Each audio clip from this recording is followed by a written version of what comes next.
Hello to all you Virgos and welcome to the monthly horoscopes for Virgos and for the month of March 2013. How are you coping, Virgos, with all this Pisces energy going on? Already started around the end of February and continuing in the beginning of March until the second week of March, because this is not going to last forever, this stellium in Pisces. So there is very much a distinction this month between the beginning of the month and then the end of the month, where the Pluto-Uranus square is triggered again. So let's talk first about this continuation of that whole stellium in Pisces until even with a new moon in Pisces on the 11th of March. So then there will be 7 planets in Pisces. The moon, the sun, Neptune, Mars, Venus, Mercury, and Mercury also going retrograde in that particular sign. Now this is an overdoses. This is an overdoses of the 7th house, which is all about relationships, the one-to-one relationships that you're having. So not only love relationships, but if you work with, if you're a saleswoman or a salesman, or if you work with clients, this also comes into the focus. Now, what is this all about? It is in an opposition, which means that your focus, if you're really someone who wants to live your life at its best and believe in astrology, it is a sign that it's good for you now to focus on other people, because you are going to know yourself way better through them, through that opposition. And it's actually an approach on a collective level, you could say, that with all these planets in Pisces, it is a call for more compassion in this life, not pity but compassion, a call for more unconditionality in relationships, a call for more go with the flow, a goal for more trusting the feelings instead of trusting the reasoning. And of course, if you are a typical Virgo, you will say this is completely the opposite of my approach. You know, Virgos, most Virgos, not all of them, but Virgos tend to trust their reasoning. And there's nothing wrong with it. You know, this is what a Virgo is all about. They should trust the reasoning. They are very good at distinguishing this is good, this is not good. You know, the discernment is very important for a Virgo, and it's also the task of a Virgo and of being a Virgo. There's absolutely nothing wrong with that. But the call in the sky now is to shift to the Pisces approach. I also gave that story to the Pisceans. I really do hate shopping, and I have a Pisces sister who I always call when I need to shop. It sounds weird, doesn't it? Needing for shopping. But anyway, and how would I, as a Virgo, would do it? I would make my list. I would start at the beginning of the street. I would just follow all the, you know, the shops, and then make a U-turn, and then turn around and do the other side of the street. And at the end, I would relax. But how is my sister doing this? A Piscean way. And she's not always starting at the beginning of the street, but she starts with a shop, and then she looks at the other side and she sees something.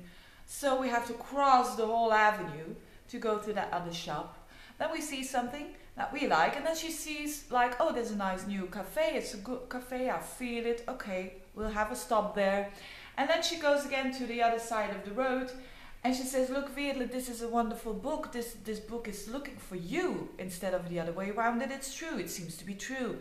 And it seems to be wonderful to see that book. And on an unconscious level, I realize, yes, that's just what I needed.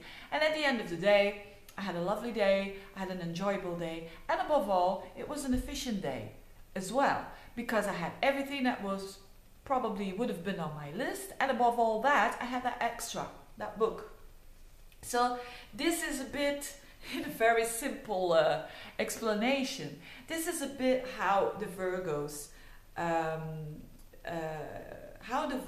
can tap into all this Pisces energy, you know, doing and trying to shift from the reasoning a bit to the feeling. And they can do it, they really can, if they trust and if they allow that.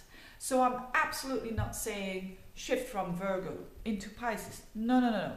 That will be a mistake. You are always the Virgo, and you should be proud of yourself, of being a Virgo, because it's got great qualities. But now in the sky, it's time to approach things and to tune into this Pisces energy. And this is the best to do it, you know, to allow it instead of, you know, fighting it. Because, of course, as I said in other videos, especially with that Neptune in there, in Pisces, for the Virgos it can be very confusing because they don't know where they're heading at. So, and as I explained this in this very simple thing about shopping, it is also with intention, but the intentions are not specified, and but there is a trust that the outcome will be okay. And that is a bit the energy at the beginning of the month that you can tap into as well, even if you are a Virgo, who is usually more relying on the reasoning, which is also good. There's no good and bad approach, but it's different, and it's a different approach. And as Virgos are also a flexible sign, I think they can do that. And it has to do with relationship. It has to do with seeing how other people are approaching life. And this broadens your view. And that is exactly, especially what Neptune wants you to do. It wants you to broaden your view, and it wants you to tap into more things than just the reasoning. So staying grounded and very earthly is the best thing that you can do. But also opening up to that other awareness is going to make you even feel more fulfilled. So that's very nice for the Virgos as well. It's how you look upon it. So that's the first weeks. Of course, your ruler Mercury isn't in the best state.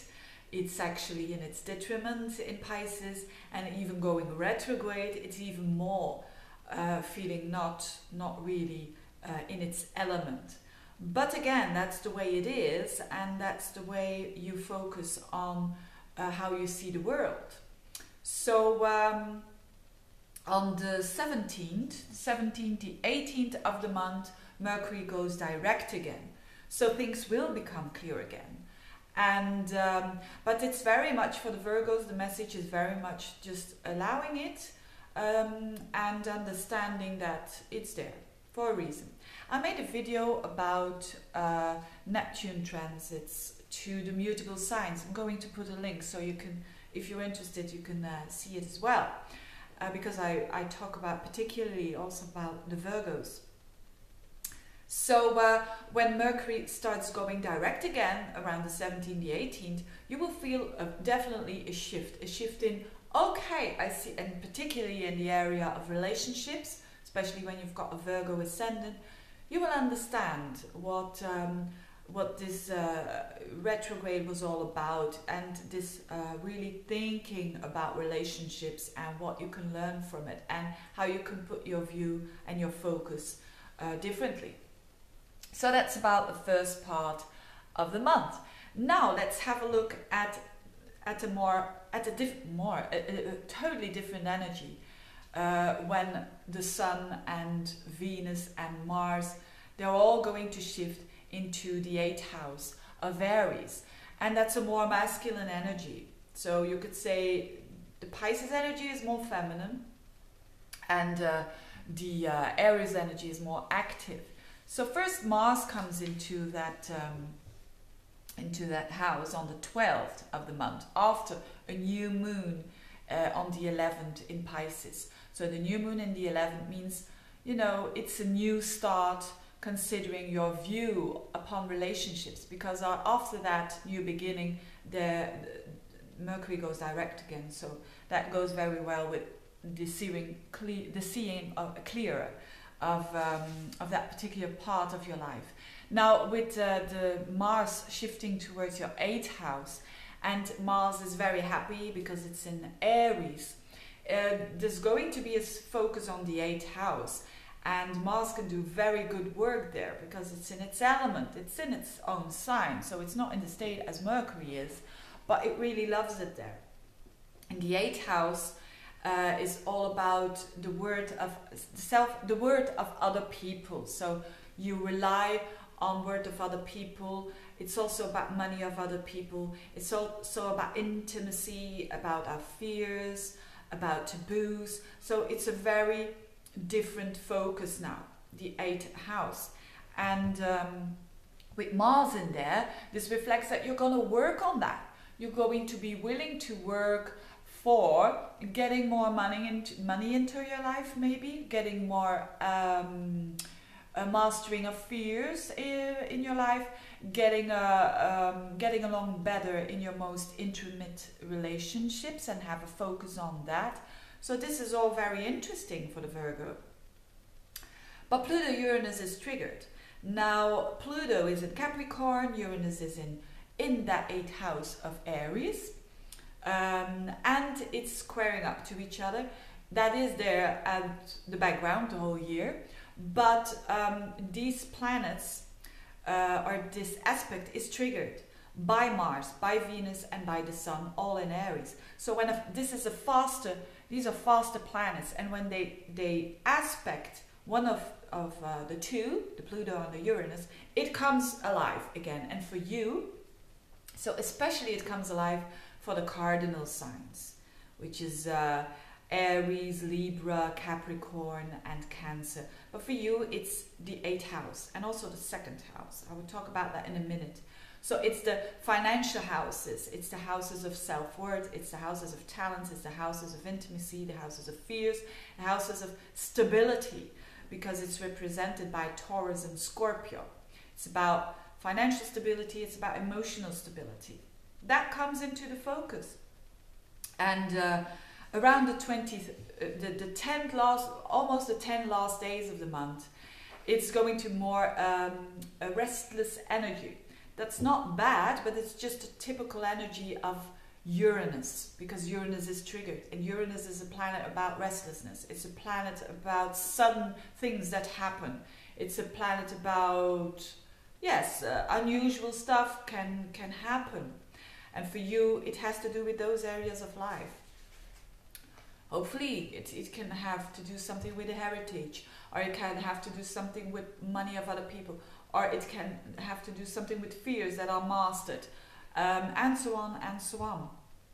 So it's also going to, there's going to be a full moon in those houses on the 27th of February, because the moon is going to be in the 2nd house of Libra, opposing those planets in Aries. So there's a culmination, there's something coming to a fruition around that time.